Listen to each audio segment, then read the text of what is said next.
a 20 and a 22, we had kids. Oh, see, that's the difference.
Letting everybody in.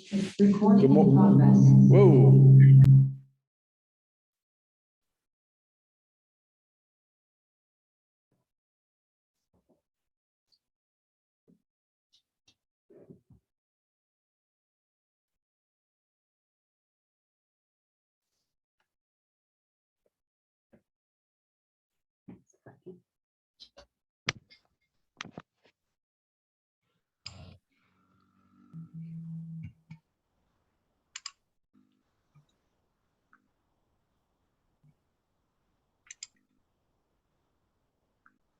He does, but sometimes people like to have a book. Okay. How are you guys?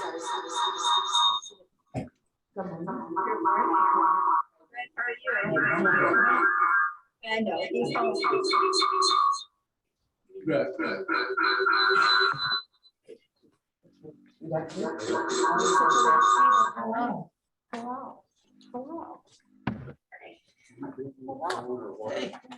Let me practice the screen. That's why I found this. Well, I can turn on the side. I don't need to. Let's see, my head doesn't turn like it at home. Move my chair. I can move my chair. See that? She's so clever. I have a master's degree. Do you remember that line? I have a master's degree in science. Eddie has 2 of them, and he's driving a truck. He's probably the only Jewish truck driver with 2 master's degrees in the country. But he's happy. He is a happy family. Well, you know what? What are you gonna do? I just wish Abel would come home. I miss her so. I know. Okay, everybody, we're just waiting for the Yeah. screen to come on, or the I'll be back. I'm going to get water. Does anyone need? Screen's on, Rabbi. There I am.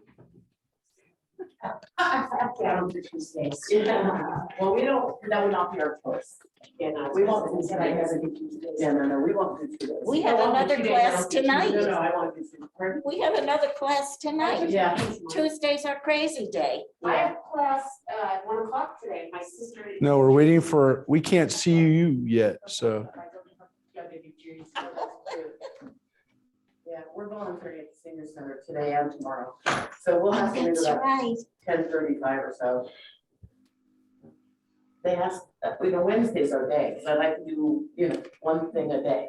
I do too, and Yeah. somehow I ended up with Tuesday Well, we don't- morning and night. Yeah, we don't see you guys yet, so I'm waiting for, just for the projectors, you can see the projector screen to come on so that we can see you guys and see the Torah up here. So you can see us, and that's good and everything. But All we see is Rabbi, and we see Phyllis and Ronnie. Hi, how are you? Beautiful heads there. yeah, well, we are going to, yeah, you can see us, which is good, but we can't see you, and we need to project the text up. So that's the last piece of this that we got to get moving. So everybody, Rosemary is here, so that's good. I hope everybody's been doing good over these last few days. I want to just make sure that what is I miss Rosemary. going on? Well, Rosemary will figure out, we're trying to figure out a way for Rosemary to be here in person. Yes, right now, Uh, I have logistic issues. I have a dog that can't be left alone that long. you got to talk up a little bit. Can't, yeah, I know. We heard it, but it was a little bit fainter than last week. How's it now? A little bit better. Not as good as, How's this? Rosemary, even we can't hear you out here. yeah. I think that must be on your end. That's better. Changed anything on my end. There It's you better go. now. A little bit like she's away from the computer. Oh, you know what I haven't done? You know why it's not up there yet? Because I'm not sharing my screen yet. Okay, it's not, it's on me. I need to share the screen. So as soon as I share the screen, we'll be good. So yeah, we're up on Facebook now. Good morning, Facebook friends and people who are joining us on Facebook. We are, yeah, we're doing lots of stuff here. So you've got in a second, now you'll see the proper part of the Torah where we're at in the book of Samuel, reading about King Saul. So let's get that up there. And once it says share screen, hopefully it'll show up there on our screen too.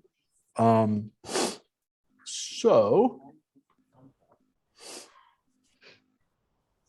I might have to hit one more button. So give me a second. So last week we read about Saul essentially going into battle the first time against the Ammonites. And here I'm going to share it. And let me let a couple more people in. It's good to see everybody. Let's see if this works now. Please work. It's not up on our screen. I see it. You guys see it, right? Yes. So everybody else sees it. Now I got to get our screen to show it. Where? Something. Well, that's not what we want to see. That's just telling us where, That's when you want Apple TV and it's not coming on. that's just showing us, that's just showing us that. Did I miss a step somewhere? It says source computer. Yeah, hold it 1 second. Give me 1 second, everybody. Talk amongst yourselves for 1 sec. How's everybody feeling? Yeah. We're Good. perfect. We're perfect. I'm good, thanks. Enjoying the fact that it's stupid 80 degrees when it's February and it should be at least 60. Oh, yeah, I agree. Oh, I didn't like 60. 60 was cold. Hi, Mary. Hello. What? How's Mia? Oh, that's right. You have your dog sitting. She's sleeping. Your dog sitting. That's nice. Who is Mia? Mia is Puppy. a golden retriever that belongs to one of our neighbors. It belongs to a neighbor. I saw the picture. She's adorable. They just had a golden retriever day in Golden, Colorado. Yeah, well, of course. And they did a picture of everybody. All these, And there are hundreds. Wow. it's a very It was popular very, dog. it was very. They're cute, very though. sweet, but they're In Golden, messy. Colorado. messy. My son has two Goldens. Well, one Golden now, but they had treated it recently. So I have a cute story to tell you. Saturday, my son paid for me to do an online cooking class with Sir Lapod. Oh, those are great. And I asked my sons to all come over. So I had Alex and Philip and Leah, Todd, and Tim and I had Paul and Nikki in Colorado taking the same class with us so we could all be together. Anyways, we were making paella. Oh, yum. But it's very detailed work for that stuff. Anyways, I've got everything out, prepared, set up, ready to go. And the class was scheduled to start at 2 o'clock, 2:15, 2:30, nothing. So they finally came on, everybody started texting from all over the United States, what's going on, what's going on. They canceled the class. So Nikki is really good in the kitchen and I'm really good in the kitchen. So our little group, we did it together. We had the recipe. Right. So we did it ourselves. My son and his wife in Colorado were on Zoom with us for 5 hours. Oh, my God. Wow. Is that a riot? So we got through the paella. They had their dinner. We had ours. We had a separate camera set up so that we could be talking directly to them and, doing two things. And we got the paella made. We got the flan made. We played categories. What a nice evening. 5 hours. Is that amazing? What a nice day. It was a surprise. And it was, Alex's idea for Hanukkah to give me this as a gift. Yeah, card, yeah. so a gift certificate. So my family is so on board with this now that they want to do once a month or once every other month. And then I think we're gonna go house by house and then let them host it. Uh-huh. They pick the recipe, they host it. Oh, that's fun. But oh my gosh, you just don't know how many good thoughts and blessings I'm feeling. Yeah, That my but young adult children that are definitely in their own worlds now will pause for a whole day to uh-huh. cook with their mother and father. That's So nice. sweet. Isn't that sweet? It was very It's cute. Very, nice. very cute. Not us. We fly across the country to. Yeah, you're much nicer. Exactly. Finally reached my father after 2 weeks trying to reach him on the phone. Oh, did you reach him, Jared? Yeah, yesterday finally. He said, "Okay." He's calling me right now. There you go. See, he knew that. Hi, Dad.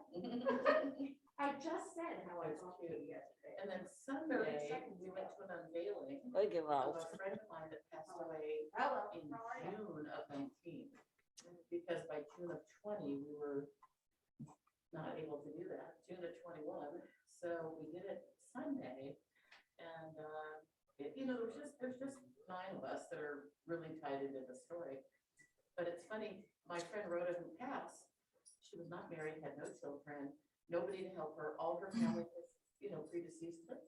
So she kind of picked the help through her.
Passes on Zoom. So much more often. Everything was Zoom. We have a neighbor dog. All right, well, now we're all here. And we're starting actually with chapter 13. So like I said, we can see the text, but we can't see you, which is not good. And so I apologize for what we're dealing with here. Let's make sure. Chapter 13, Samuel chapter 13. So for those who are following along in the book, I don't know what page. 596. There you go, 596. Thank you, Judith. You're welcome. So we've got where we finished last week, we read chapters 11 and 12, again about Saul's first time, out there as a king. It is We got let me just show you. Saul has a coronation first that doesn't go very well, or at least some people are not that excited about it. And then he goes into battle, and then when he's done with the battle, then people are a little bit more jazzed about him. They seem to start to warm to him a little bit. So at the end of 12, Samuel comes to the people again and warns them again, kind of, well, this is what you wanted. This is what you got. This is what you signed up for. And if you recall, for those who were here last week, it also includes Samuel warning all the people by actually making the rain come out and kind of scaring them with supernatural powers. So it's not just it's a warning that also comes with some real, you can actually see what's going on. This isn't theoretical. He actually prays for the thunder and rain, and the people, it says, stood in awe of the Lord and of Samuel. So it's interesting that it doesn't just say the Lord and of Samuel. And so Samuel does this to some extent to get the people to listen to him, because again, it's easy for them to, or not easy for them, it's actually hard for them to understand that this is God doing this stuff, but that when he says it, you got to listen to me, because again, what we're doing now is moving into monarchy and a time when kings are now part of the equation of leadership. So, you're going to get, we're opening up a whole new can of worms. So, and what we're going to do now is turn it over to Rosemary. And again, I apologize that we can't see you today, but her voice will come through like a prophet, like Samuel, and she's going to share with us the text. Okay, Rosemary. Right. Oh, Saul was. Okay, let's just look right there, because there's some type of ellipsis, right? The number in Hebrew is lacking in the Hebrew text, and the precise context of 2 years is uncertain. And this verse is lacking completely in the Septuagint. So unlike other places where we can look at the Septuagint and know what they're talking about, we don't even have that, because it's not there, which means that the verse in the Septuagint actually starts off with this next part, which is another battle, a battle against the Philistines, which is critical for Saul's leadership. So somebody, it seems like at some point, tried to put in a verse about how long or how old Saul was when he started, and how long he had been reigning at this point when he goes into battle with the Philistines. So we don't have that, and it would be nice to have that. Maybe somebody had that and it fell away and came it's really one word or two words, how old he was. the actual number is gone. So it just starts with Ben Shana Shaul. So it would be Ben Shana, let's say Shloshim, he's 30. There's only one word that fell out there. But it's another indication that the version of the book of Samuel that we have is not a great book copy. It's not a good version of it. And in some cases, the Septuagint can't help us, or the Dead Sea Scrolls can't help us because it's not there. Well, this is one of the few cases. I think there's a couple, 2 or 3 cases where there's just a line that's not even in the Septuagint. So again, is it going to change what we think about King Saul? I don't know, but he probably is older than you think. He's probably actually older than 30, because as we're going to see, he has a son who is old enough to fight with him in these battles, Jonathan, and Jonathan is at least old enough to fight with him. So, we get this kind of impression that Saul is a little kid when he starts to become king, but something really doesn't line up here, as you're about to see. So let's take a look at what actually happens in the battle. Saul picked 3,000 Israelites, of whom 2,000 were with Saul in Michmas and in the hill country of Bethel, and 1,000 with Jonathan in Gibeah of Benjamin. The rest of the troops he sent back to their homes.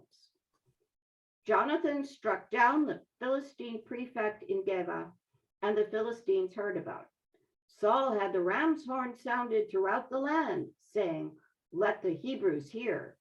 Yep. And so this is Saul's really, really big battle against the Philistines.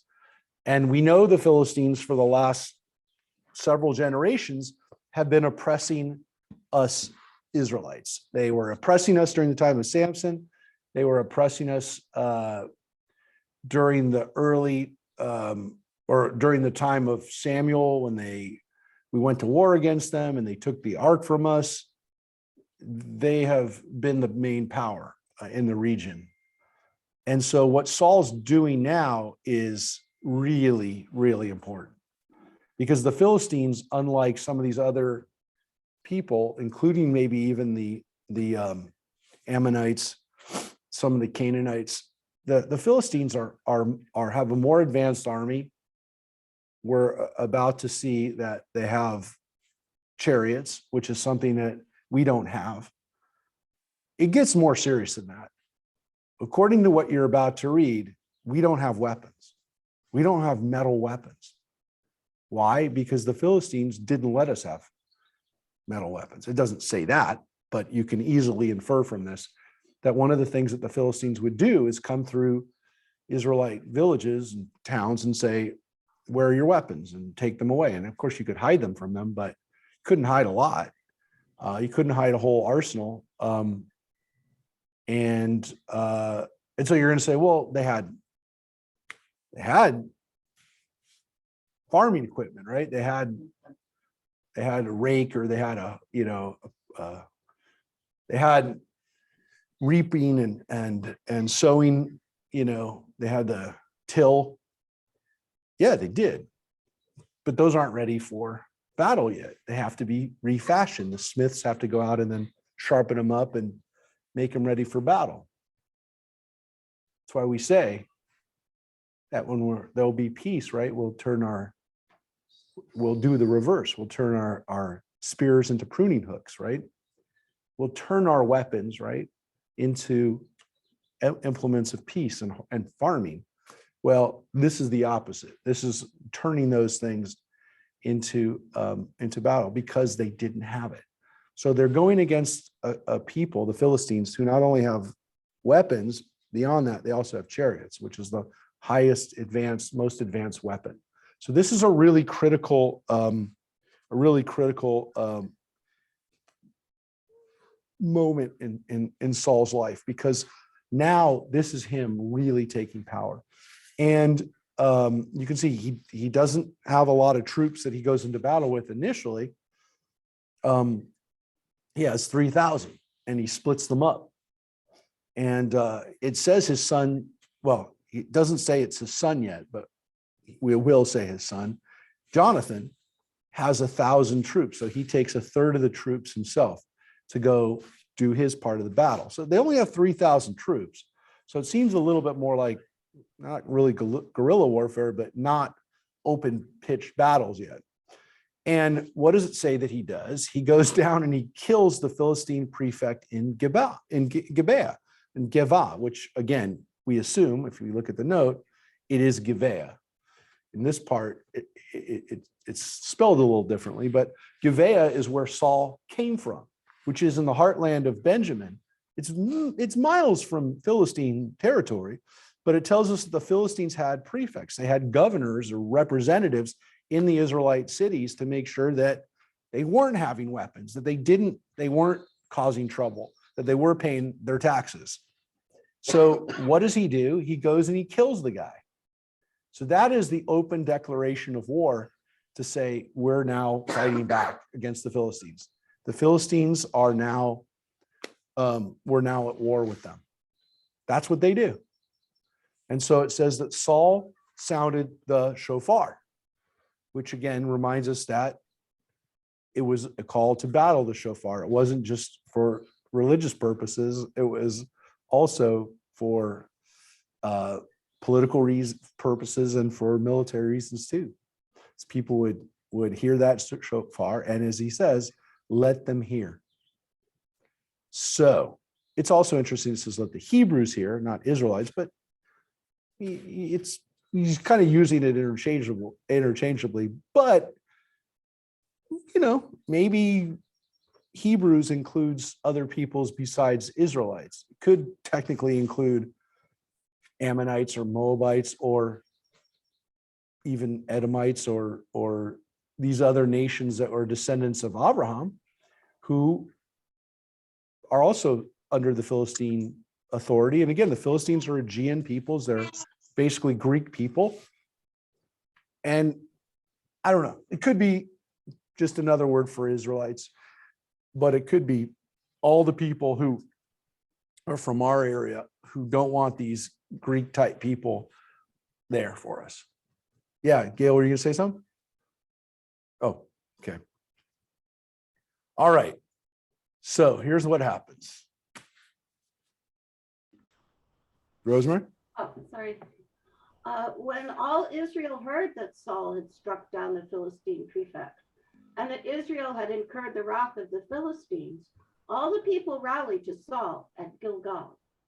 The Philistines in turn gathered to attack Israel, 30,000 chariots and 6,000 horsemen, and troops as numerous as the sands of the seashore. They marched up and encamped at Michmas east of Beth Aven. When the men of Israel saw that they were in trouble, for the troops were hard pressed, the people hid in caves, among thorns, among rocks, in tunnels, and in cisterns. Yeah. So Saul gets what he wanted. He got the Philistines to come out. Now, if you look at the note, the 30,000 chariots seems incorrect. And so the note actually says the Septuagint and other versions, meaning the Dead Sea Scrolls, say 3,000. Yes, it is much more likely that this, again, is not a huge difference, but, just another example of something that just wasn't quite right. It's a couple letters off, it's again a scribal error, but it's just another indication that sloppiness in this writing. Because again, to have 30,000 chariots with 6,000 horsemen seems reversed. You would normally have more horsemen than chariots. You didn't have enough. 30,000 chariots would have been an obscene amount of chariots. So it doesn't seem likely that they had that much. Even 3,000 chariots would have been quite frightening for the Israelites. So it says again, all the Philistines come out. It's a Philistine, all the cities getting together, and they are coming out into, they move out of their territory. They're coming to Michmas, which is definitely within Israel proper. It's not along the coast anymore. And so what happens is the Israelites, they run away. They hid in caves, among the thorns and rocks and tunnels. They are not ready to fight yet. And here's interesting. Crossed the Jordan to the territory of God and Gilead. Saul was still at Gilgal, and the rest of the people rallied to him in alarm. He waited 7 days, the time that Samuel had set. But when Samuel failed to come to Gilgal and the people began to scatter, Saul said, "Bring me the burnt offering and the sacrifice of well-being." And he presented the burnt offering. Now, there seems to be something missing here because we don't really understand the context of what's going on, but you can figure it out. We're missing it, but you can figure it out. So we're missing the text, but you can kind of figure out the context, which is that Samuel had told Saul, gather up all the troops, wait a week. I'm going to come, I'm going to offer a sacrifice, and then we're going to go into battle. Doesn't exactly say that, but you can kind of figure out from the context that that's what he said. He waits 7 days. Samuel did not come to Gilgal where they were supposed to meet. People are starting to go back to their homes. And so he says, I better do something. I'm going to do the sacrifice myself. Now, this is the first moment that we get the idea that Saul is impulsive and does not want to follow directions always. Is this the worst thing he could do? I don't know. You could make the argument that, again, if there's a writer who's really not very happy with Saul, this is maybe grasping for straws. But He's trying to be more than a figurehead. look, the secret to this is in the text itself. It doesn't hide it, which is that people are deserting. So, like, on one hand, he's not doing what he was told to do. But on the other, there's a really good reason why he's doing what he's doing. And you can make the argument Samuel was late in getting there. So, I have a question. yeah.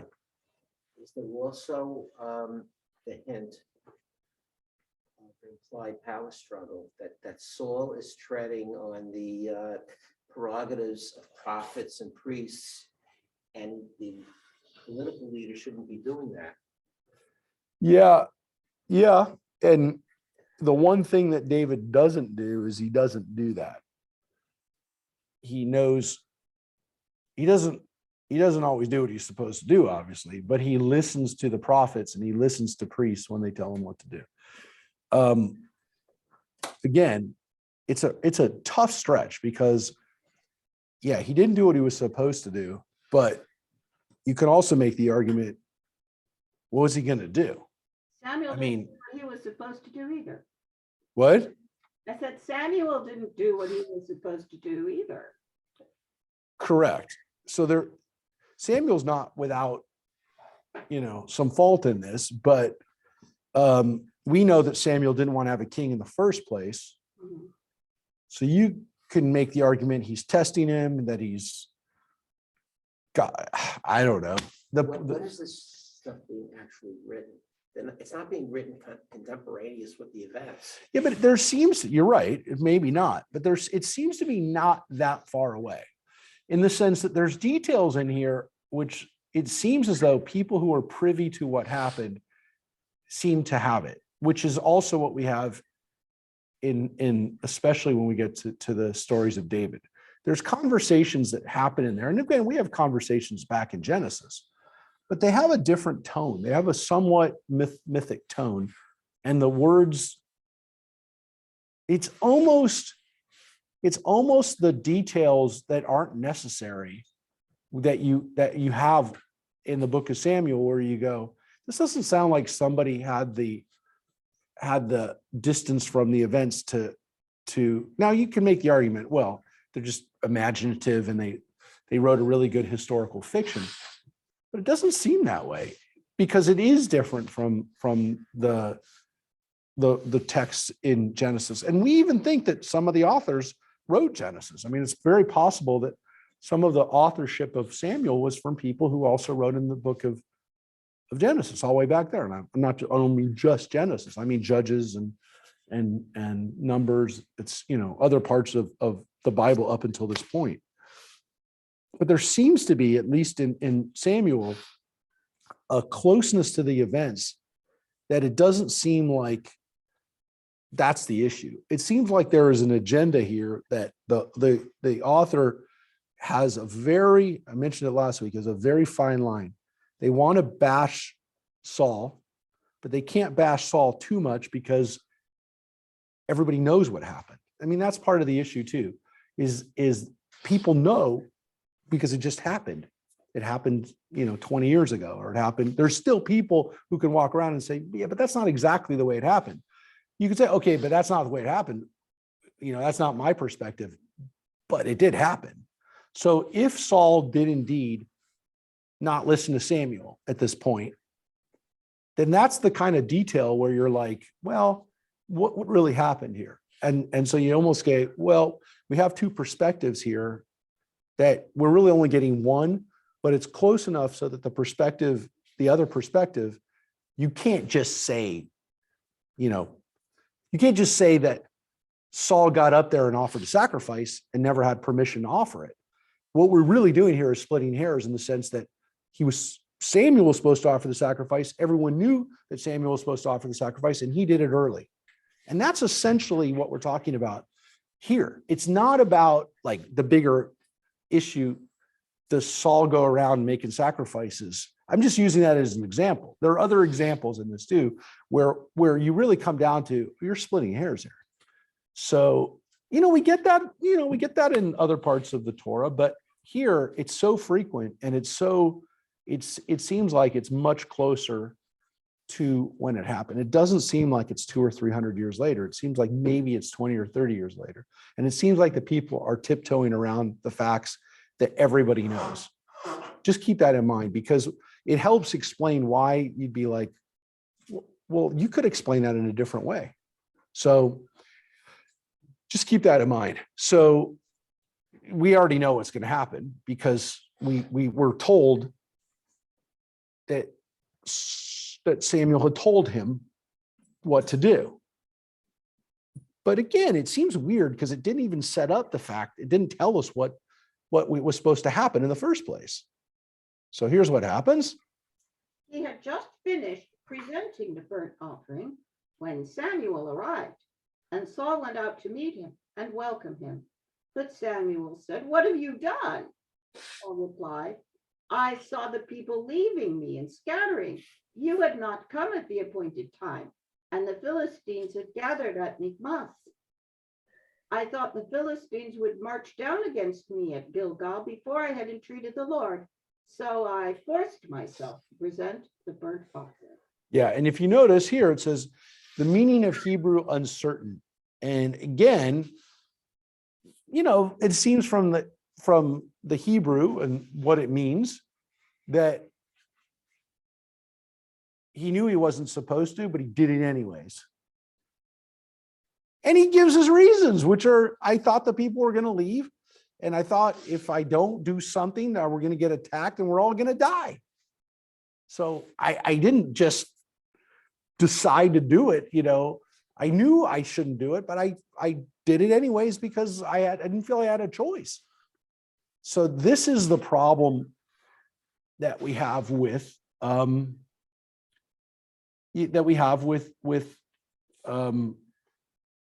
Saul. It's laid out. The guy is impulsive and he doesn't follow directions and all these things, but it's not like he just, had no reason to do it. So that's why it seems like, there's like, we're really nailing him here. And here's what happens. Samuel answered Saul, "You acted foolishly in not keeping the commandments that the Lord your God laid upon you. Otherwise, the Lord would have established your dynasty over Israel forever, but now your dynasty will not endure. The Lord will seek out a man after his own heart, and the Lord will appoint him ruler over his people, because you did not abide by what the Lord had commanded you." That's it. That's it. There's no 3 strikes and you're out. This is, you didn't listen, and now your dynasty is over. Now we forget about this because there's another scene where, Saul really does it, and Samuel really has it with him. It's going to come up later on, not too far from now. Not today, but next week, we'll read about Saul really screwing up. And we usually think that that's what split it, but the honeymoon is over here. Now, he doesn't say at this point, you're over. He says your dynasty's over, which means, maybe you'll finish your dynasty and then someone else will take over after that, not your son. But that's all he's had so far. It's not, I'm taking it away tomorrow. It says, but the dynasty's over. So honeymoon's over, dynasty's over. This is not good. Saul has now been told you didn't listen. Now, again, one could argue this is really, really, really holding Saul up to accountability that, seems a little drastic. It's almost like a Moses hitting the rock kind of situation where, is this really the worst thing that could have happened? Is this really thanks, Michael. Thanks. Is it really the worst rule that he broke?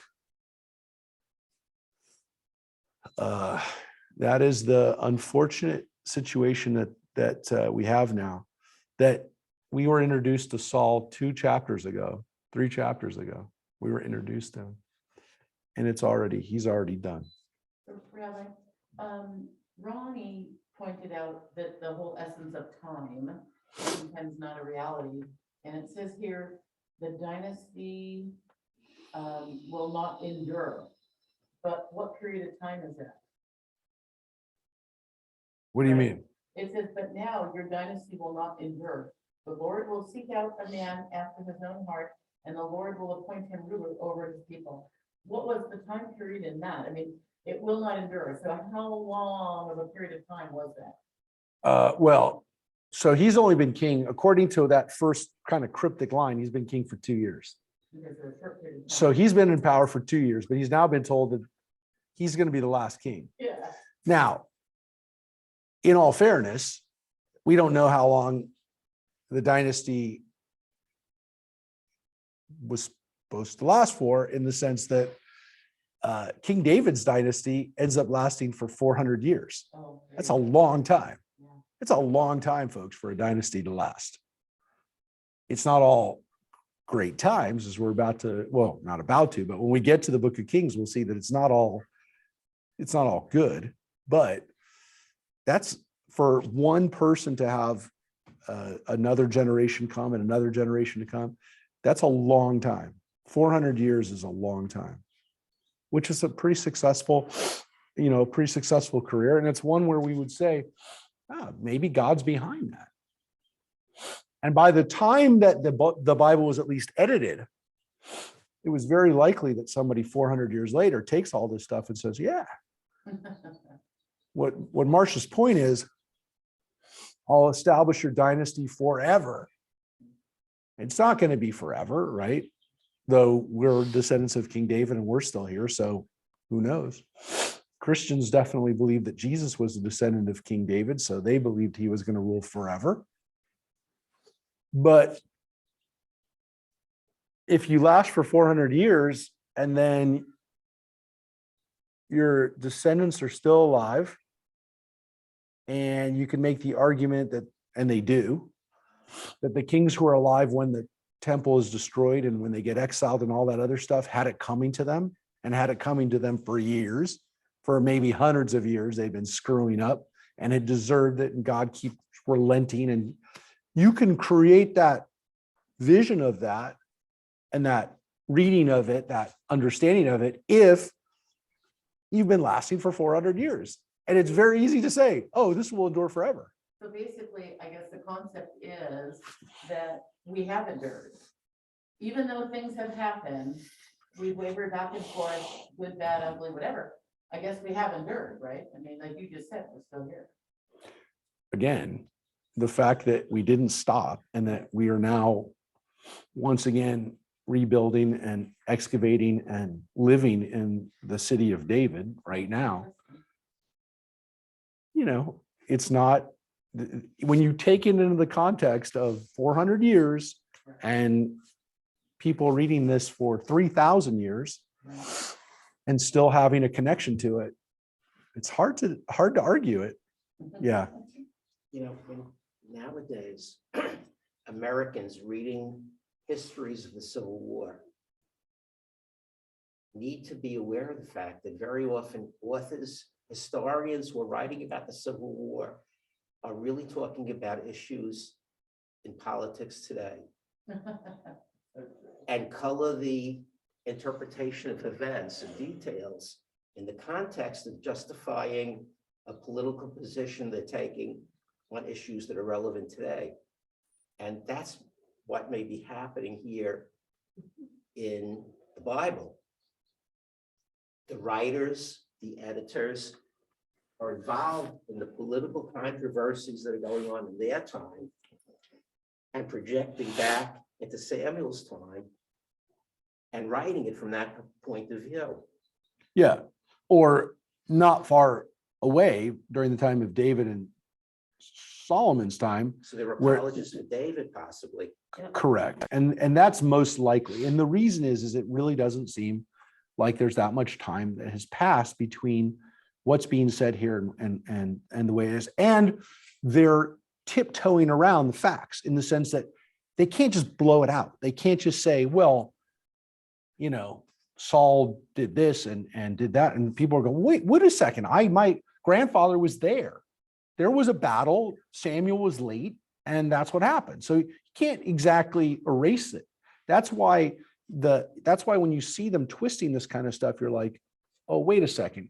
There's a political person, There's an agenda. propaganda in an agenda, exactly.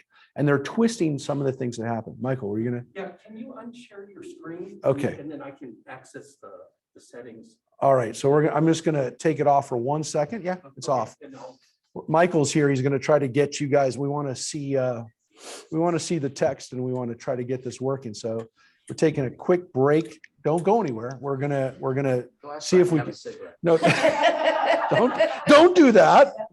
Don't have a cigarette. But yeah, Michael came all the way down from his house to try to get this. So I want to give him a chance to get our screen working so that we can see you and maybe even hear you better. I think that might be one of the reasons why we're not hearing Rosemary as well, is because we don't get to she's not going through our normal audio channels. I think that might also be the issue.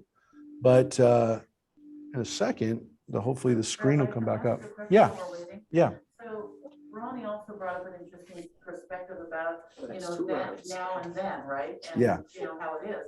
So what are the chances that historians in the future with cancel culture, that this is going to change again, right?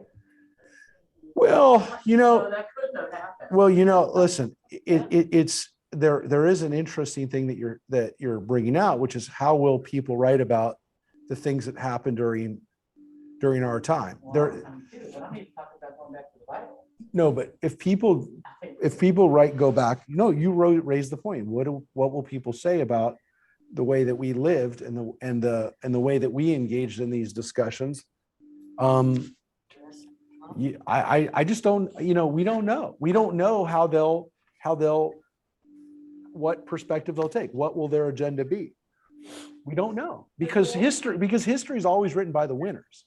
And the question is who wins, who makes the decisions for how this will be told. So, we may find, that if we got to wake up 200 years from now or 300 years from now, we Rip Van Winkled it, or Honey did, according to the Talmud. He does it too. If we had that perspective, would we wake up 300 years later and go, wait a second, that's not the way it happened. That's not the way it happened at all. Now, would the facts be there buried in the text, in the history books? Probably. but it would be the way you interpret it. You'd say, well, that's not what people said at the time. And then the question would be, well, what people are the people that you're friends with? Are they the people that made the decisions? And then more importantly, are they the people who in the end wrote the history that we have now? Look, my guess is that you can't argue the fact that for the most part, the historians and the people who are teaching history now are far more liberal than the general populace. I'm not saying that's good, that's bad, but most of us would agree that's the way it is, right? So most of us would say that at least if we stay in an open, free society, that the people who are writing the history, that are generating the history, are going to be more critical of this period or on the more critical end of it. The question is, like, if we got into a really bad situation where people completely start rewriting history and we go to a really dark place, then who knows whether that history would even be kept. But if we continue to evolve or continue, or we don't go into a dark age, then it's very possible that when we're come out of this, that if you woke up 300 years from now, that when you read the history, you'd be like, well, wait a second, it wasn't that bad. Yeah, I was there. It wasn't that bad. Right. But maybe, the pictures in the history books will be of BLM protests and people, like the worst parts of what happened, because the people are going to say, look at how the people protested and nothing, and they kept screaming and yelling and people died and whatever. And then finally it changed. Wait, hold on one second. Michael. I would have to restart the computer, and that's going to disrupt the. Okay. All right. So we'll do it after. Yeah, you just won't be able to see. All right. So we'll try. We'll come back. We'll do it after, You should Michael. be able to hear everyone. We do. Okay. We do. I'll All right. stay around till the. Okay. Thanks, Michael. Oh, I'm sorry, Ronnie, you were gonna say something. Only because of the intermission.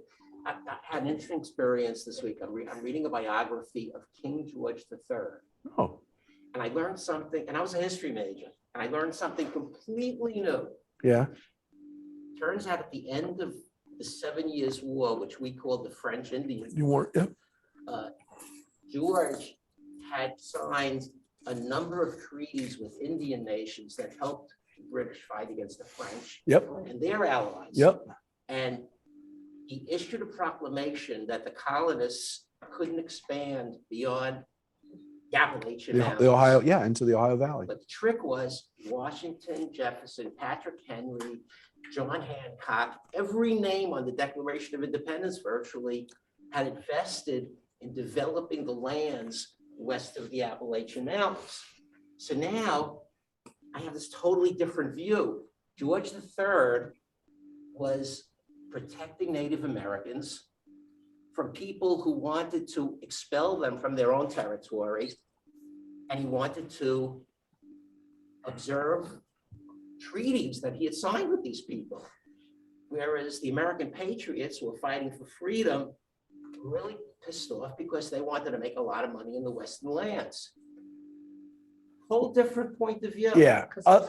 Other than the fact, by the way, too. Yeah, we don't learn that part Right. because again, it doesn't fit I in. mean, I didn't learn it in college. So the issue is that, and they, by the way, they don't teach that all the time now, but it is part of high school, depending on the level of the AP US history teacher, they might teach about that. So I've actually, because my daughter's in 11th grade now, I'm actually looking at some, and I believe that I actually read that in some of the document-based questions that they have there. They are teaching that a little bit now. But again, we know that King George III did that. And again, there's lessons of that in the Bible too. He did that so that the Native Americans would fight with him and be on his side, because the French had their Indian tribes, their Native American tribes that they allied with. But yeah, for the most part, a lot of these, it was worse than that to some extent, Ronnie, because that meant that not only were the Continental armies essentially having to fight the British, but they also had to fight a lot of Native Americans, because the Native Americans were hoping that these pacts would now, if you want to know you know, if you want to see some of the more dramatic enactments of that, that's the Last of the Mohicans. And that's the backdrop to those battles. And the fact that Native Americans were really caught in the middle. The argument you could make that was like a kind of like the final argument is the British are living back in Britain. George III is making this decision from his compound, his palaces, and these guys are there. And so there's only so much that the British are going to do.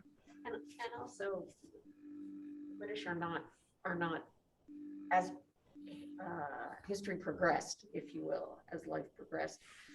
The British are not famous for treating the indigenous peoples of whatever they took over nicely. Yeah, my So my even guess though he is- did this. yeah, my guess is that they would were, not have lasted. yes, I- they would have, they would. I didn't say it was I would have told the Indians. No, but I think Judith's point is that, yeah, given another 10 years, when if the British had won and had not, the Americans colonists hadn't won, there's very good likelihood that the next British territories, the next British colonies would have had the Native Americans. I don't think they were going to stop. So Isn't that what they say about, if we would have lost to Japan too, right? yes, It's been a very different story too. yes, which is the man in the high castle. Yeah. That's the concept. That's the concept of the what if, how would people have been different? And all of that, by the way, is based on the fact that again, history is written by the winners, and we kind of put those parts to the side. What's interesting in getting back to the biblical text is that there are kernels of these stories that are here that I'm going to point it out to you. I already kind of pointed out to you the stuff about Jabesh Gilead.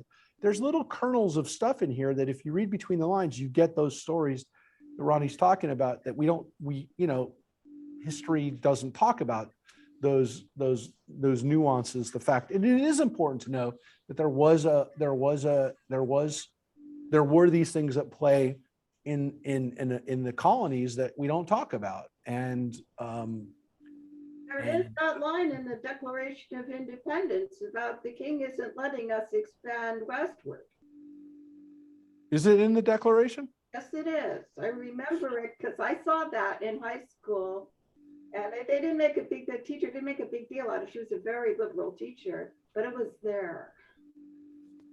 Well, it's it again, so Rosemary's saying we even kept it in the Declaration. So yeah, if you read between the lines and you pick out these nuggets of what people didn't talk about or what they're not really talking about, but it's still there, they can't avoid it, then you actually get a little bit more richness to the perspective. Look, I'm going to tell you, there's stuff that we don't know when we're reading this. We don't understand the context, that there are references and there are things that are mentioned here that we don't get. But we've been poring over this for 3,000 years. And so we've found almost everything that we can, but I'm sure there's other stuff that we just won't get. We don't understand. There's throwaway lines in the Bible that we don't get. And we know that. I mean, there's idioms in there that we don't get it. We don't know the context. We don't know why they said it the way they did. It's lost in history and we don't have it. Exactly. The reference, exactly, Judith. There's references to books, whole books that we don't have. It's interesting though, because bringing back the context of what we're reading to today, this last week I saw 2 documentaries. One of them you may have seen, it was from the Holocaust Museum on a young show last week. Did you guys, anybody see it? It was about an Israeli who in 2007 started digging into the archives looking for more information about Auschwitz. Are you familiar with this at all? Unbelievable though, but the stuff that he's uncovered that we didn't know about, that because people do archive like they hid these other things, right? So that was an unbelievable story because it was all about Auschwitz. But then I saw another one yesterday that was about an author who's Jewish, who lived in Greece. And of course, I'm Romagnol, so I had a lot of interest in this. But and I'm only going to give you the basic concept of it. His family were the pioneers that left before Hitler came into Greece and they went up into the mountains. But they reached out for support and help from America. And Roosevelt wouldn't hear. And it went back to the 30s. The fear of supporting us. And that his wife did. So it does change the context about what we're reading here. And then seeing, what, 70 years later, that stuff is still being uncovered. So I guess we have to be hopeful, maybe, that it doesn't go cancel culture. Well, and again, right now we're kind of overloaded with information, but yes, when we come to things that we don't know, we don't even know, right? It's kind of shocking to us when we hear that stuff. Yep. All right. So where we left off, the dynasty, he's been told he's not going to know. What does he do? Now, at that point, you could say, hey, show's over. I'm going back home. It's not what Saul's going to do. So here's what happens. Samuel arose and went up from Gilgal to Gibeah of Benjamin. Saul numbered the troops who remained with him, about 600 strong. Saul and his son Jonathan and the troops who remained with them stayed in Gibeah of Benjamin while the Philistines were encamped at Michmash. The raiders came out of the Philistine camp in 3 columns. One column headed for the Ophrah road that leads to the district of Shual. Another column headed for the Beth Horon road, and the third column headed for the border road that overlooks the valley of Zeboim toward the desert.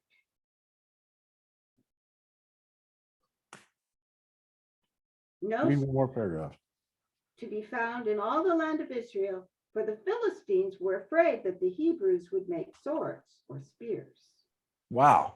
So the Philistines start going out to battle and going out to attack us. And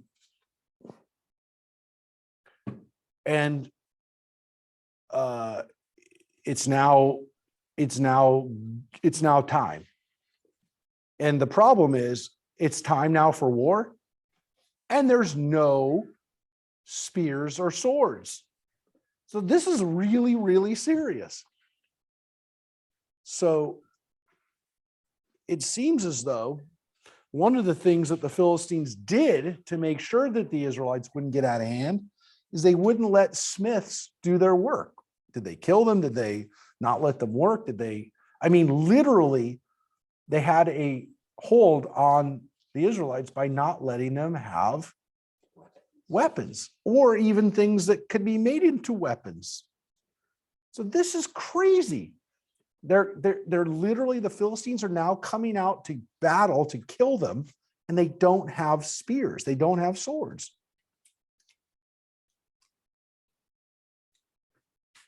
So all the Israelites had to go down to the Philistines to have their plowshares, their mattocks, axes, and coulters sharpened. The charge for sharpening was a beam for plowshares, mattocks, 3-pronged forks, and axes, and for setting the goads.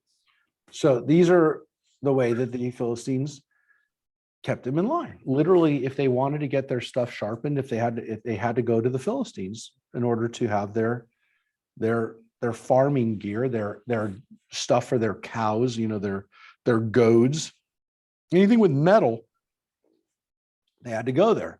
And what's a peam? You see, it's 2/3 of a shekel. So it's pretty expensive just to get your stuff sharpened. So they weren't allowed to have their own smiths. They couldn't do it themselves.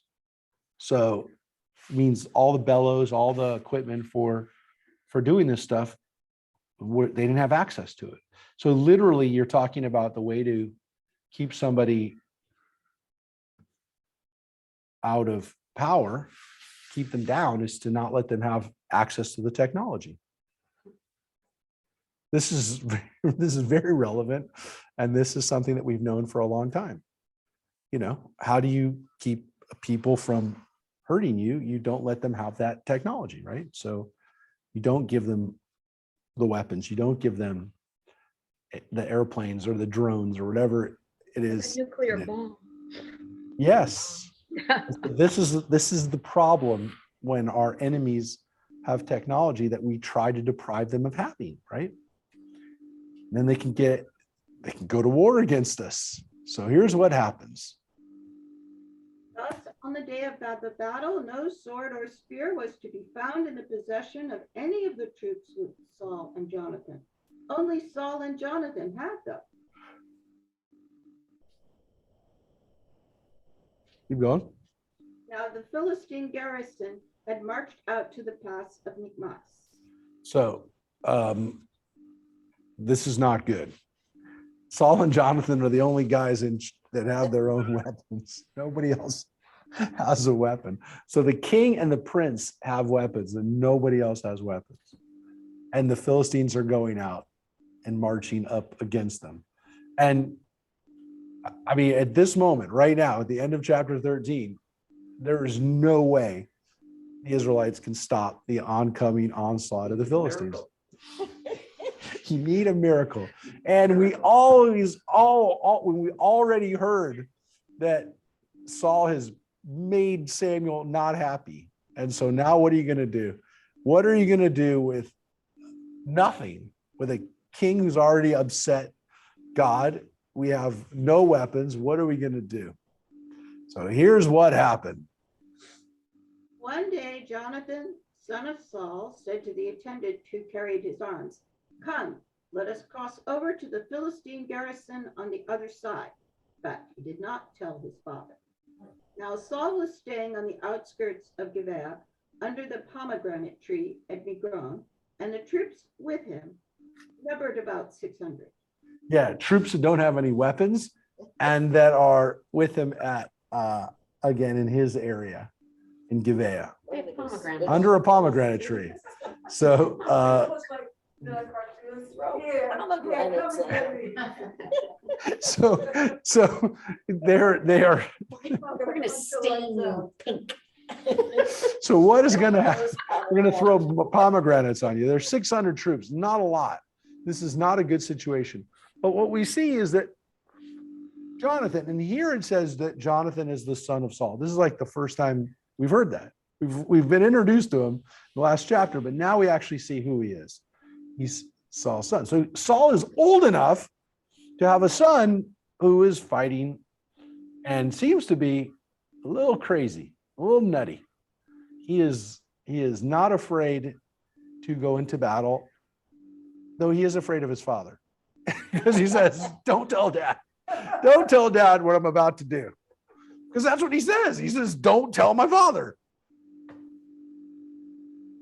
Well, he doesn't say don't tell him. He says he didn't tell his father. He didn't tell him, but he's afraid of his father. So he doesn't want his father to know. So this is a guy who is not wanting to, he wants to go into battle. He's a tough cookie, but he doesn't want his dad to know. So Ahiah, son of Ahitub, brother of Ichabod, son of Phinehas, son of Eli, the priest of the Lord at Shiloh, was there bearing an ephod. The troops did not know that Jonathan had gone. At the crossing by which Jonathan sought to reach the Philistine garrison, there was a rocky crag on one side and another rocky crag on the other, the one called Bozez and the other Sinet. yeah, and it's these kind of details, by the way, that make me think that this wasn't written thousands and thousands of years ago, or even a couple hundred years ago. There's a level of detail here, which seems to be not just where he was staying, but or where he was in camp, where he was going to attack from. Seems to be a great amount of detail, not just the area, but there's a rocky crag there, and this is where it was. It seems like, again, a level of detail, and also even the detail of not telling his father. This isn't the name of the two columns that No, but it does sound like it. You're right. The columns that Gail's talking about that are in front of the temple. Yeah, no, they're that is close. It does seem kind of reminds us of columns. Yeah, but it's not exactly the same. No, that was the it did begin with a bet. I'll tell you in a second. It'll come to me. This is interesting too, because we have a recognition of who the priest was at this time. This is a little bit of an indicator of who really is in power still as in the priesthood. And according to this, it's Eli's family. It's Eli's family. the guy who mentored Samuel, right? The one whose sons, Hophni and Pinchas, were killed. But according to this, Pinchas's son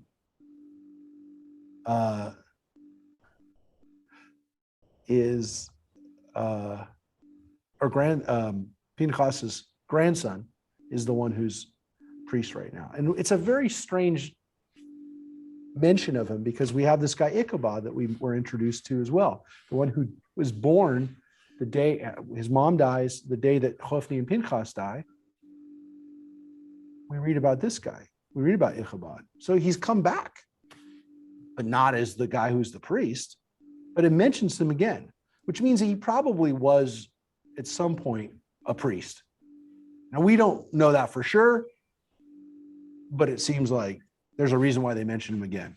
Because it says Achiyah, son of Achitub, the brother of Ichabod. So Ichabod had another brother named Achitub. So there's two brothers, Achitub and Ichabod. Why did it just tell us about Ichabod again? There's no need for it to. Achiyah is Achitub's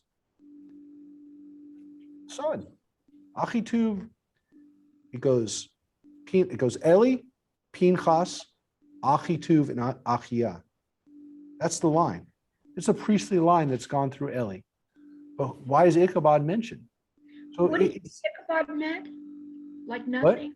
It means no honor, no glory. No honor. Ichabod means without glory, without honor, which is a weird name because it's not a good name, but he's named that because that's the day that his mom died, his dad died, his grandfather died, and the ark got taken. It was not a good day for Israel.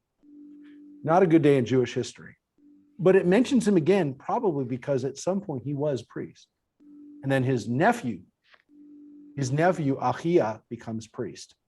Now this is important because these guys are not going to be in power soon. Their priesthood doesn't make it into King David's time, in the sense that when David becomes king, he also initiates a new priesthood, a new family that's going to serve as his priests. These guys are all going to get moved off to the side. And it probably, again, was a not without violence and not without some problems when this priesthood dynasty gets moved out, because they'd been in power for at least 4 generations. So an interesting side dynasty. And it says that Achiyah is there with him. They're there. They're there in the midst of the battle, which is weird because it seems as though Samuel was the one who was supposed to be offering sacrifices. Well, there's a priest right there. Saul's got a priest, Achiyah. He's right there. So when Samuel wants to do a sacrifice, it seems like he does a sacrifice. But there's a priest. Just mentioned him. So Samuel, without question, is the guy in charge when it comes to religion. But there's a guy here, and he's got the ephod, and doesn't say he has the ark, but he's got the stuff that a priest is supposed to have. And it says he's the priest. So what's going to happen here with Jonathan? Jonathan said to the attendant who carried his arms, "Come, let us cross over to the outpost of those uncircumcised fellows. Perhaps the Lord will act in our behalf, for nothing prevents the Lord from winning a victory by many or by few." Yeah, so Jonathan says, let's do this. Come on. Let's get those uncircumcised people. Yes. So that's what he calls them. He calls them that's what he calls them. The Aralim. The Aralim are another way he calls the Philistines. He calls them the uncircumcised folk. So he's an interesting guy, Jonathan. He's definitely one of the more interesting guys that we would like to know more about in the Bible. No, that's Jonathan. That's Jonathan. So Jonathan, Saul's son, is a bit of a daredevil. He's saying God will do this. God, nothing God can't, God does this. He's a brawler. And he's also making fun of these guys that he's going to go to war with, right? He doesn't just call them Philistines. He calls them uncircumcised, these uncircumcised guys. He's making fun of them. So he is getting his group, which is a small group within a small group. And again, according to this, not really armed very well. Jonathan is saying, let's go. Let's get this on. So he's an interesting guy. We like Jonathan. I like Jonathan. Jonathan is definitely a guy. Black leather jacket. Jonathan is a tough guy. And I like Jonathan. Motorcycle. Jonathan is Eddie's, well, look what he does. His arms bearer answered him, do whatever you like. You go first. I am with you. Whatever you decide. Jonathan said, we'll cross over to those men and let them see us. If they say to us, wait until we get to you, then we'll stay where we are and not go up to them. But if they say, come up to us, then we will go up, for the Lord is delivering them into our hands. That shall be our sign. So it's a little kind of confusing what's going on here. So part of that is because, well, the Septuagint, not that note, but well, even the translation here kind of gives you what we think is happening here, which is, in the Hebrew might not be exactly correct, but you get the gist of this, which is the arms bearer says, you go first, but he says, I'll follow you. He doesn't say, you go first, I won't follow you. He says, we'll do it. And so Jonathan's answer to them is, let's see what happens. Okay, so if we go out and we start this fight and they seem to want to engage us, then we know that God's on our side. Now, that's literally saying we're going to fight, because you're basically saying to say, we're going to start a fight. And if they take us up on the fight, we're going to fight with them. That's what he's saying. So he's basically making it so they're going to fight. He says, this will be our sign. So here's what happens. They both showed themselves to the Philistine outpost, and the Philistines said, look, some Hebrews are coming out of the holes where they've been hiding. The men of the outpost shouted to Jonathan and his arms bearer, come up to us and we'll teach you a lesson. Then Jonathan said to his arms bearer, follow me, for the Lord will deliver them into the hands of Israel. Yep. So he gets what he wants. Well, you would have expected it. The Philistines see some Israelites and they say, let's fight with them. Let's get them. They're coming out of their holes. And it's basically saying, look, they're like little animals coming out of their holes. Yeah, but they're coming out of their holes like little mole, like a groundhog or exactly, or those prairie dogs, exactly. So they're popping out. Let's go get them, and that's what Jonathan said. If they do it, we're gonna. That's our cue to fight with them. I mean, literally, it's like that's a no-brainer. We're gonna fight. So he says, let's teach them a lesson, right? So. Again, I don't want to dwell on it. I just want to say again, this kind of discussion or this type of like the ability to write this kind of thing seems like somebody heard this. Seems like somebody, it's not just like, and they decided to fight them. This David and Goliath kind of story happens. I mean, it started happening in Abraham's time when he went after the people who captured Lot. Yeah.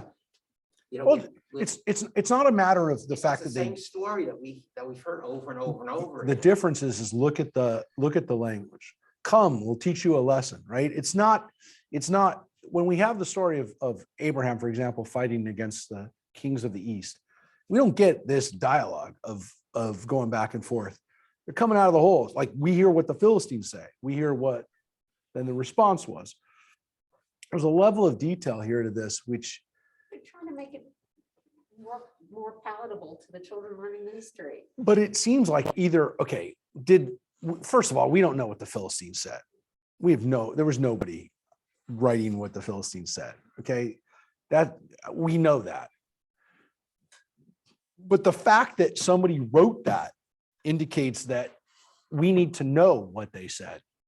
When you're writing a story that happened thousands of years ago, nobody assumes that, they know that you're imagining it, and they know that you don't have to imagine that level of detail. You just don't. And that's what happens, But it's when also more Greek to be, and Oh, that's. there's no question, but this was still written before we came into contact with the Greeks. That we know. But the fact that people are writing history like this, where we have dialogue and where we have, and again, I'm not saying we don't have any internal dialogue in Genesis. We do. We're reading it, but it's not like this, and it's not back and forth, and it's not this guy. It's not some random Philistine that's now talking. So, I'll give you a weird a way of looking at that. So, and this is like, you're going to say, how could you compare this to the Bible? Well, I don't compare it to the Bible, but there's a really interesting thing that happens when we have and we're watching it. I'm only saying this because we're watching it unfold, and some of you may be watching it and some of you may not be watching it. But when it comes to our narratives and the stories that we have today, in the last few years, 15, 20 years, we've had this explosion of mythology when it comes to superheroes, right? We used to know there's Superman and Batman, and maybe if we knew a little bit more, we knew about Flash and this. Now we've got backstories on every character you can imagine, right? Every character. Everybody has their own movie. Everybody has their own story. This guy who appeared in one comic book 40 years ago now has this whole stuff. And it happens also. So those were things we kind of knew them and we didn't really know them. Then we've had the same thing happen with Star Wars, where we now have the Mandalorian and we have Boba Fett. And we now it used to be, when we first were introduced to this Star Wars mythology, that we knew that there was, we saw those guys in the white helmets, they were walking around, and then they were always getting shot and they couldn't shoot anybody, and somehow they just did nothing but just get shot. And they were on the Death Star, and it was took a few years before anybody realized, hey man, that Death Star was loaded with people that died. No one ever really cared what guy under the white helmet said. And now that we have all these other shows, Boba Fett and Mandalorian, now we hear these guys. Now we're suddenly having a conversation between two guys in the helmet. And even in the last big Star Wars movies, one of the guys who's just a guy who works in a trash compactor ends up becoming one of the heroes, but he's one of those guys under the white helmet that decides to go to the other side. So the more that we get of the mythology, the more that we get of the legend, the story, we start drilling down and hearing these stories.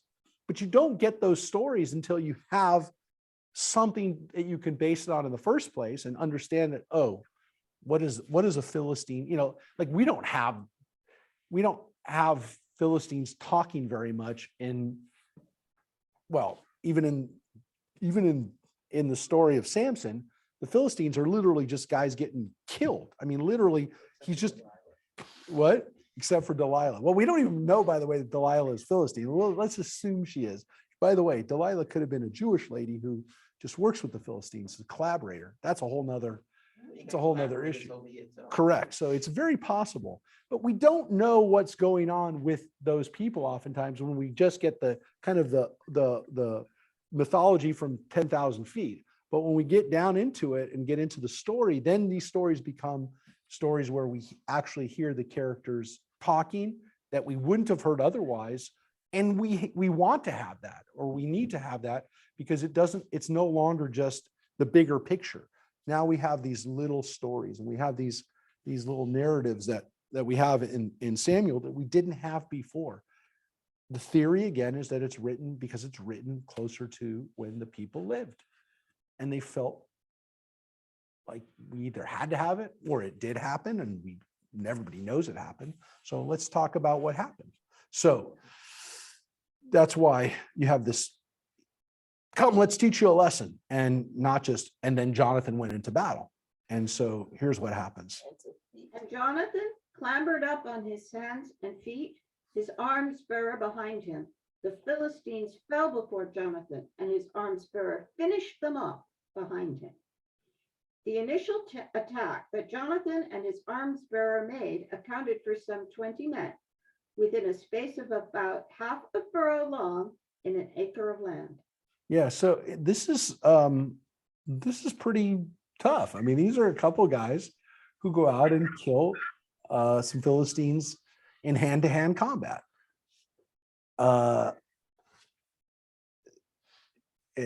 Just a couple guys. Not either. Yeah. So again, if you look at the note here, we're not really sure exactly what the dimensions are of this battle were, but didn't take place over a big area, right? Yes. And so 20 guys fell according to this, or we killed 20, Jonathan and his arms bearer killed 20 guys between the two of them. Now, you could say that's crazy. It couldn't happen. It could happen. Just means the Philistines that they're fighting with are nothing compared to Jonathan and his guy. So it's, yeah, and it is hard to fight, it is hard to fight in maybe a small area, and you can only, one person at a time. He kills one person at a time. Yeah, it's two guys. John Wick killed a lot more people in the last John Wick movie. So 20 men is nothing for John Wick. So this is the original John Wick, Jonathan. What? He's working with guns, isn't he? Not Yes, he's working with swords or lots of guns. There's a lot of guns in John Wick. Swords too. But he also uses swords, Keanu. But a lot of people die. So is it possible? Yeah, it's possible. And it's part of the legend of Jonathan. Terror broke out among all the troops, both in the camp and in the field. The outposts and the raiders were also terrified. The very earth quaked, and a terror from God ensued. Saul's scouts in Gibeah of Benjamin saw that the multitude was scattering in all directions. And Saul said to the troops with him, "Take account and see who has left us." They took account and found that Jonathan and his arms bearer were missing. So this is how Saul finds out that his son Jonathan isn't there anymore, because he hears this. Saul hears it going on in his camp or in his area, and yeah, as Ronnie said, here's a little miracle, right? There's an earthquake, there's a chaos, and the Philistines are really scared by what just happened. How 20 people being killed caused the earthquake, we don't really know. But let's say there was an earthquake at the same time, and the Philistines see that like this is not going good, and they're getting all panicked. And then the Israelites, on the other hand, are well, right now at this stage, Saul just knows that his troops are missing two guys, his son and his arms bearer, and 50% of his weapons. yes, half of his weapons are gone. So now what's he gonna do? So it's back with Saul. He sees that like stuff's going down. So here's what happens. Thereupon Saul said to Ahiah, "Bring the ark of God here," for the ark of God was at the time among the Israelites. But while Saul was speaking to the priest, the confusion in the Philistine camp kept increasing. And Saul said to the priest, "Withdraw your hand." So Saul says to the priest, "Get that ark up here now." And it says, well,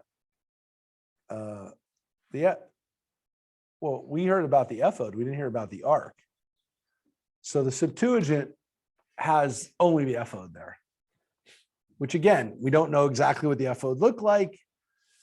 Yeah, the Urim and Tumim, did it have, we don't know what it looked like. Is it something that was attached, that could be attached, at least according to Exodus and Leviticus, it could be attached to the priest's garment. So it wasn't like just something you held, it was something that could be actually attached to his robe. We're not really sure. And that's why we don't translate it. It just says, whenever we have the word ephod, it's ephod. So it's the Hebrew word for it. It seems as though, at least according to this version, the version we have, it wasn't just the ephod, it was the ark itself. We don't know. Is it an error? Did the scribe make an error here? Or was the ark there as well? Or in a different place? It just wasn't with him at that point. And he says, bring it here. Get it up here to where I am now.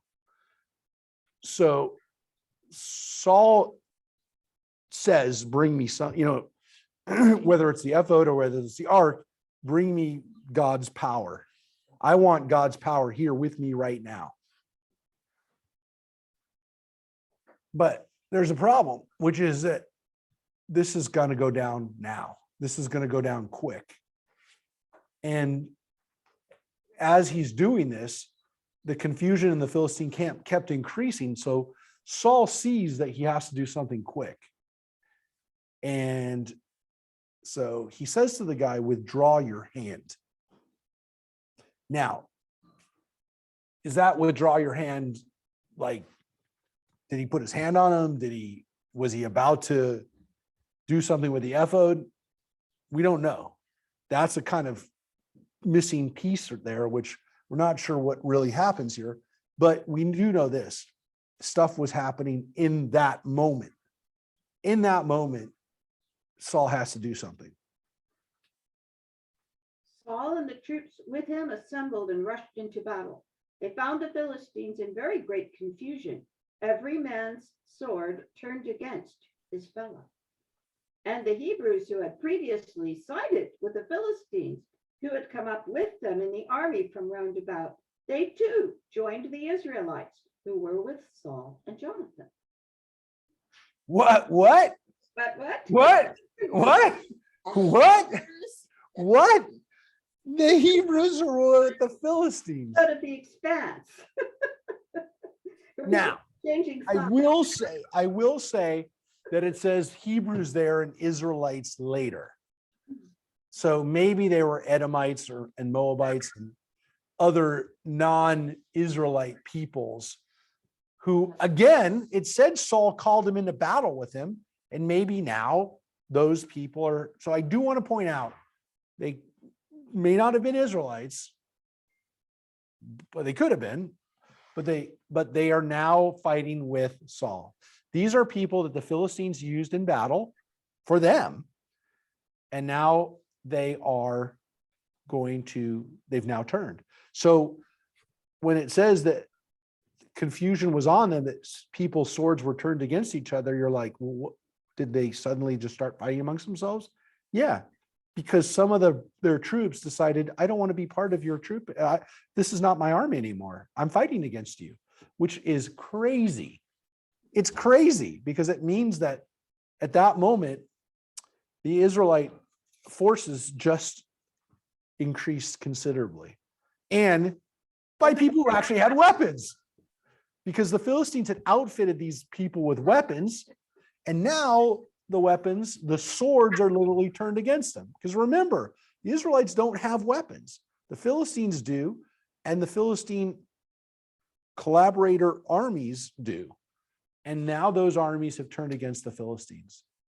And again, this is why when you put people in your army, you better make sure that they're loyal to you, that they want to fight with you, which is one of the reasons why during the Civil War, the Confederate armies did not give African Americans weapons and say, hey, come fight with us. Because they knew that if they did, they would turn on them and say, no, sorry, we're switching sides now. You've just taken us into Gettysburg, and now we're going to fight with these guys in the blue coats. So they did not do that.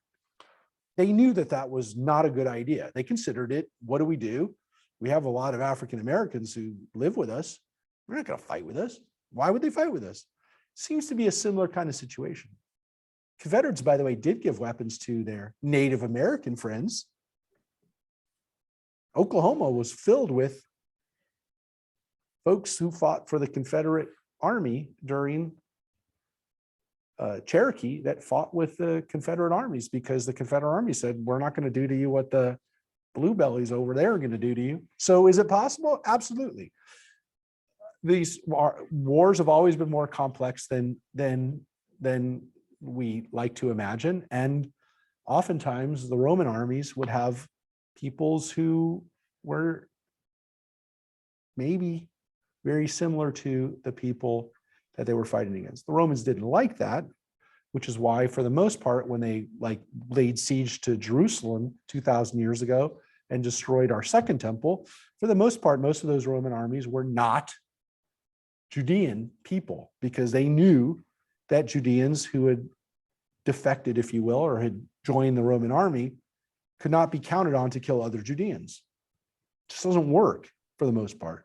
So that's why they would bring in their troops from Gaul, or they'd bring in their troops from North Africa, or they'd bring in their troops from Germania, and they would fight against the people that they had nothing in common with. But were there occasionally Roman soldiers who said, you know what? I'm sick and tired of these Romans killing innocent people. They did it in our own home country, and now they're doing it here. It's possible. It's possible that occasionally a Gaul or one of these Celts decided to drop out of the Roman army and say, you know what, I'm gonna go native here. It was the other way too. I mean, Josephus became a Roman, and for the most part, he helped the Romans. Exactly, he helped the Romans and gave them advice, and eventually would go back to Rome. Now, did he openly fight with?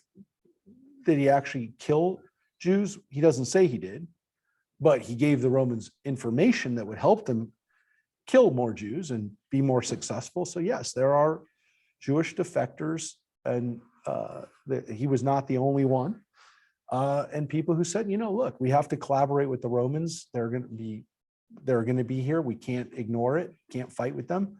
Let's make the best of it, which is what Josephus eventually felt. Jewish Christians at the time. But remember, Josephus had originally been a general fighting the Romans. A priest. And a Kohen from that group of Jews. So yeah, people did it. It's not impossible that these Hebrews were Israelites as well, but it does use both words in the same verse. So I will tell you, it is possible that these were not people from the tribes of Israel. They could have been people who are again, from Abraham's people, Midianites, people who spoke Semitic languages like we did, Ammonites, Moabites, who speak almost the same kind of language that we did. Gigabytes. So here's what happens when things go. The Philistines we're going to finish with this chapter. What happens when this happens? When all the men of Israel who were hiding in the hill country of Ephraim heard that the Philistines were fleeing, they too pursued them in battle. Thus the Lord brought victory to Israel that day. The fighting passed beyond Beth Aven. The men of Israel were distressed that day, for Saul had laid an oath upon the troops. Cursed be the man who eats any food before night falls, and I take revenge on my enemies. So none of the troops ate anything. Yeah, that's kind of an interesting phrase, right? Which is essentially, when we look at the Septuagint, it says, and all the troops, about 10,000,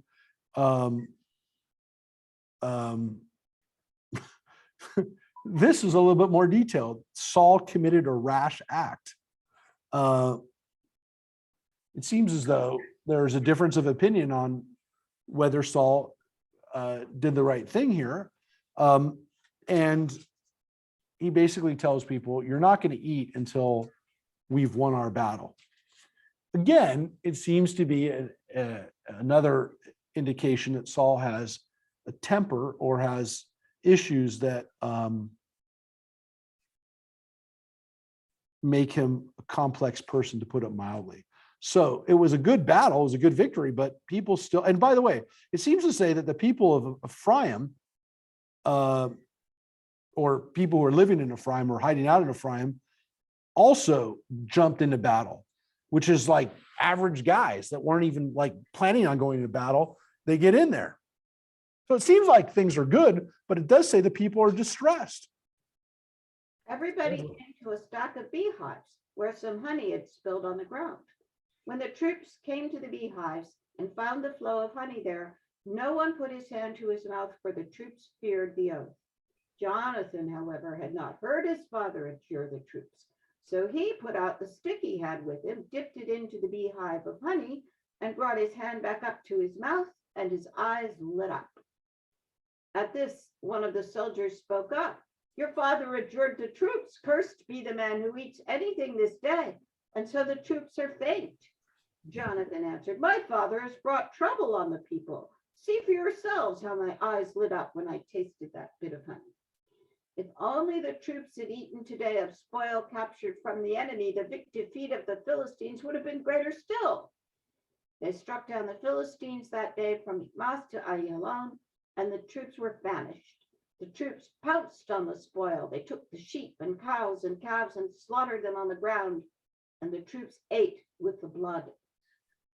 When it was reported to Saul that the troops were sinning against the Lord, eating with the blood, he said, you have acted faithlessly. Roll a large stone over to me today.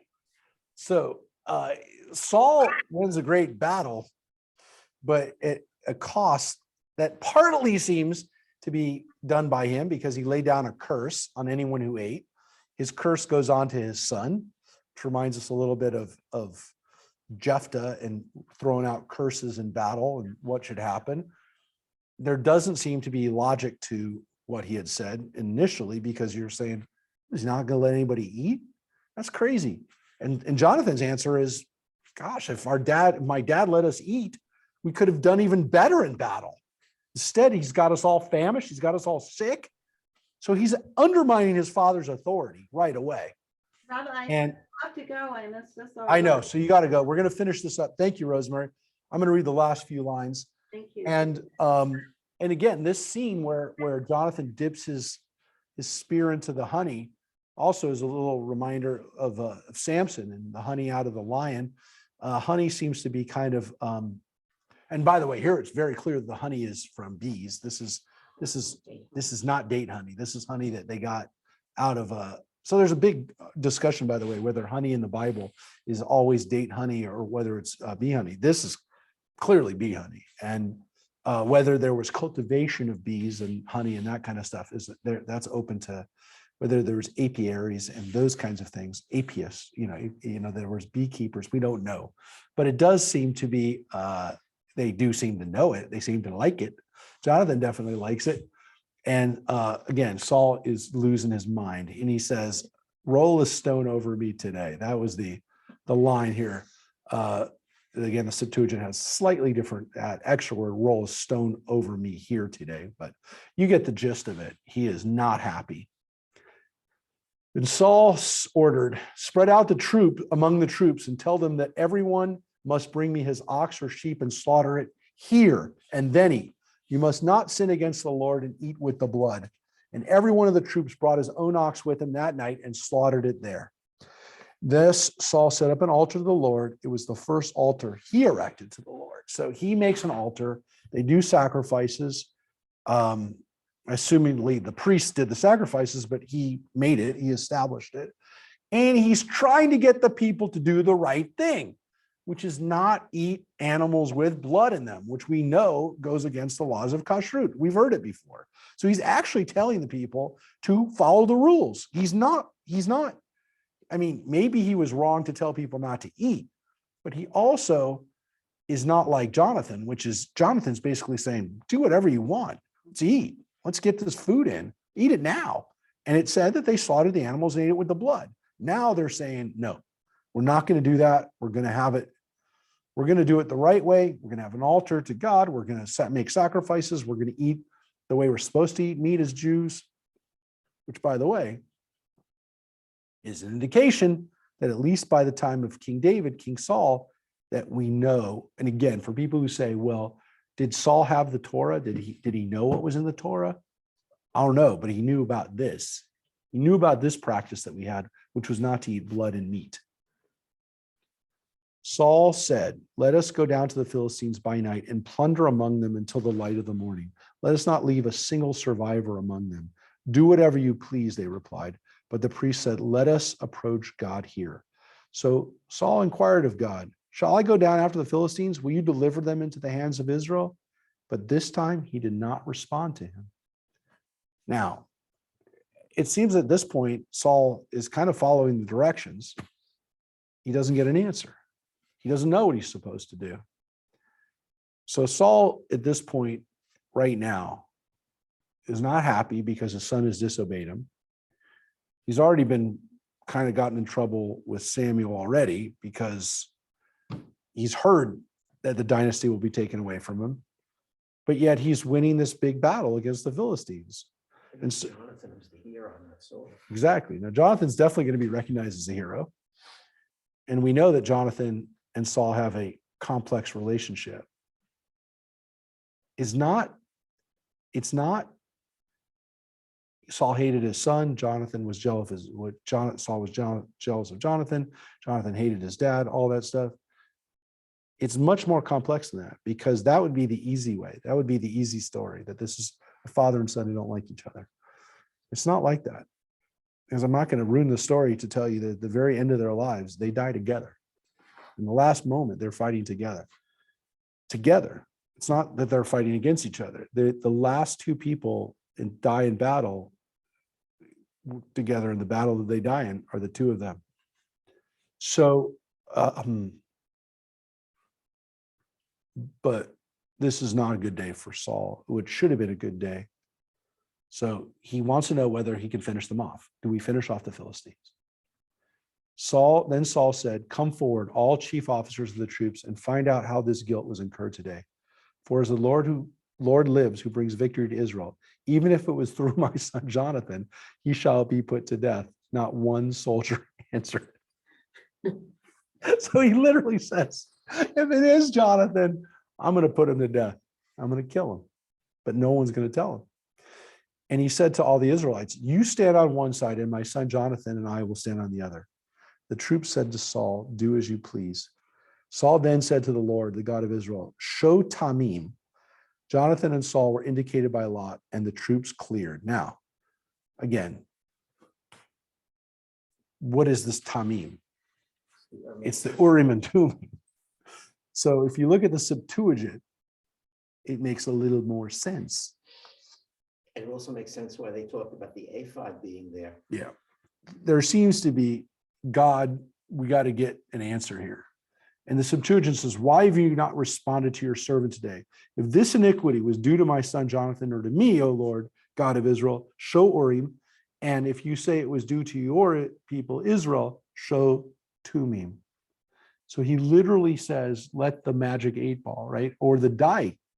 Maybe it was a two-sided die. We don't know. Two-sided die, two-sided coin almost. Like maybe it was a device that, like A or B. Maybe you could only answer yes or no questions. Right? You can only answer yes or no questions. You don't know. So it definitely seems like the Septuagint preserves, if not the original more sensical text, it definitely, it could be that the original, or it could have said show Thummim, which is just the difference of a dot, literally a line, a dot. You could say Thummim, or a spelling of it, show Thummim, which is a shorthand way of saying, give us an answer. And it could be the Septuagint just gives better context to that and kind of it's the commentary. But it says that Jonathan and Saul were indicated by lot, and the troops were cleared. So it seems as though that was the decision. It wasn't between Saul and Jonathan. It was between Saul and Jonathan on one side and everybody else on the other. That's it. And Saul said, "Cast lots between my son and me." And Jonathan was indicated. So, everybody and Saul and Jonathan, it's down to the two of them, and then ask the Urim and Thummim, who is it, me or him? Now, he's asking because there's a legitimate issue here. Is Saul going to say it's because I screwed up, or is it because he screwed up?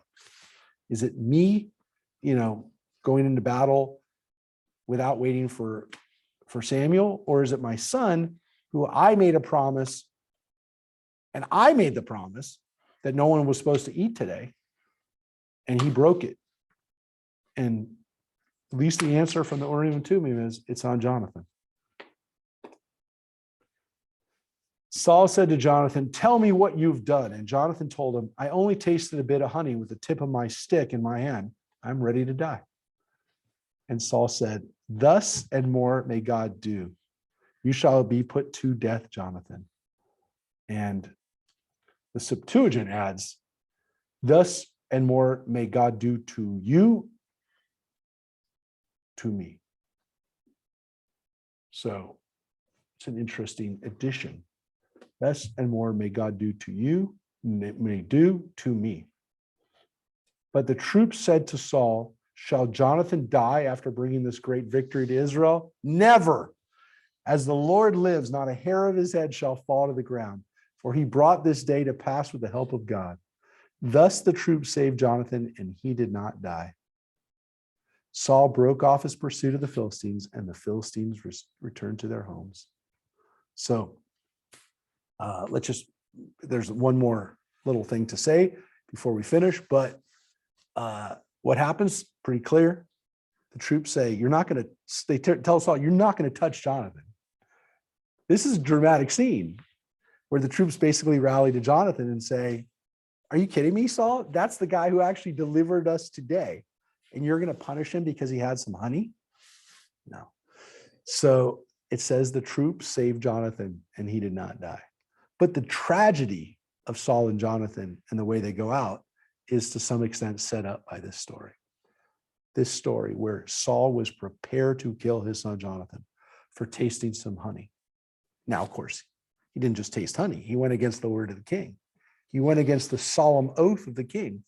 And the king said, I don't care if it's my own son, I will kill him. He said that. Now, we also know that Jonathan didn't know it. But the reason that Jonathan didn't know it was because he went out into battle on his own without waiting for his father. So all of this is kind of done by people running off and doing stuff without thinking about it, without having a clear head, impulsive, right? All of these problems happen. But on the other hand, what are we really talking about here? We're talking about a king who got in trouble because he sacrificed too early. We're talking about a prince who got in trouble because he dipped a stick into honey. It really does seem like somebody is trying to take down this dynasty and tell you that God was pissed at them. But what the hell happened? Where was Samuel and all this? We don't see Samuel in this scene, in the Saul and Jonathan scene. This plays out without him there. There's a priest there, but there's no Samuel. Samuel's not a priest, remember. He's a Levite, he's not a priest. He had power of a priest, but it doesn't really maybe supposed to have that power. By the way, it doesn't have any, it never says that Samuel was running around doing sacrifices he wasn't supposed to do. But there's no judgment on that, by the way. But he's not here in this scene. Samuel does not intervene here. Or he's not here. We don't know that he's here. But literally, this dynasty gets taken out because of a sacrifice that wasn't authorized and eating honey against your father's order, which you didn't know. The whole thing seems a little crazy when you think about it. When you think about what just happened, could it have been that? Yeah, but it also, these things could have happened. But if somebody also intentionally put it into a context where this is what happened and this is where God turns on these people, you think that God getting mad at Moses for striking a rock is bad? It's pretty bad too. This is seems like a pretty simple case of punishment that's a little excessive. Is this worth dying over? At the very least, a Greek tragedy. After Saul had secured his kingship over Israel, he waged war on every side against all his enemies, against the Moabites, the Ammonites, the Edomites, the Philistines, and the kings of Zobah. And wherever he turned, he worsted them, which is a fancy way of saying and that's the Hebrew. I mean, the Hebrew is Yarshia. He was bad for him. He worsted them. It's interesting because you can also say bested them. Yep. It means similar. Yeah, it does. It's a synonym and it means it's from a different word. But yeah, he beat him and he beat him bad. I mean, that's the way I would translate it. He beat him bad, which is a more more modern use of the word bad, but he beat him pretty bad. Pretty good. He beat him bad. So he beat him and he beat everybody around him. He was triumphant, defeating the Amalekites and saving Israel from those who plundered it. Saul's sons were Jonathan, Ishvi, and Malchishua, and the names of his two daughters were Merav, the older, and Michal, the younger. And she's going to play into our story later. And the name of Saul's wife was Ahinoam, daughter of Ahimaaz. And the name of his army commander was Abiner, son of Saul's uncle Ner. And we're going to hear about that guy too, Abiner, which is usually written Avner, not Abiner, but Avner. But the added yud here may be a mistake. Yes, you were going to say, Judith? Isn't there another son? That's We read of some more of Saul's family later. okay. But we also I read didn't of remember. Jonathan's son. Jonathan's son is the one that David seems to have kept around. Oh, yeah. The Possibly physically, impaired, what's the proper word? challenged. What are we supposed to say? Physically, he is not disabled, physically challenged. What's the word? Physically challenged? Is that I don't want to say it incorrectly, but he is the one that is no chance of him becoming king. Kish, Saul's father, and Ner, Abner's brother, were sons of Abiel. There was a bitter war against the Philistines all the days of Saul, and whenever Saul noticed any stalwart man or warrior, he would take him into his service. And that's the end of the chapter. And by the way, that's the end of Saul. Just so you know, we're done. We're done because the next chapter, we're going to get into King David. Literally, chapter 14, which by the way, could have been 2 chapters. It's a very long chapter. But chapter 14 is essentially all we get. The previous chapter we read last week, 12 and 13. Those are the only chapters of King Saul doing his stuff. What about 15? It starts out with Saul. It does, but by the end of chapter 15, he's not in power anymore. Well, he doesn't know it. He doesn't know it. Another 4 paragraphs. But literally, this is all we get from Saul. Okay. And there is no other information. We want more information about Saul, but my friends, we don't get it. And that also is exceptionally, it's exceptionally telling, the fact that we get so little information about Saul. Saul is, the Bible just said, everywhere he turns, he defeats the people in battle. Though it seems like another author or somebody else who wants to tell us something else about Saul has told us something else, which is before it said that wherever Saul went, he defeated everybody. And it gives us a list of the people he defeats, which includes the Ammonites, the Moabites, all those guys, right? All the people that we know. Yes. But the problem is that Moabites, Ammonites, Edomites, and Philistines, and the kings of Zobah, who are Canaanites. It says he beats them all the time. But later on, it said the Philistines were fighting with Saul all the days of his life. Now, could be that just the Philistines wouldn't go away. Everybody else he took out. But here it seems that the Philistines were more of a problem than that other text said previously. So verse 52 says they were problems all the days of his life. There was bitter war the whole time. The other line is what I'm saying is in 47, it seems that the Philistines are just lumped in with everybody else that Saul goes against and he beats them all. So there seems to be a difference of opinion over what happens with the Philistines. It is very crucial because the Philistines will still most definitely be around, and they're the actual people who will kill Saul. So they are important to the story because Saul will be fighting them till the very last moment in this earth. But they're also very important because they're important for the story of King David. And I will leave it at that. For those who remember, that is very important, the Philistines, and the fact that the Philistines are still very much around during King David's early days. And with that, folks, we will say goodbye to you and thank you for See you being later, with- Mary. See you later. See you later. See you later, Mike. Bye. Bye, Thanks, everybody. Rabbi Mark. Bye. Good to see you all. Bye-bye. Sorry for the technical glitches. We're going to fix them.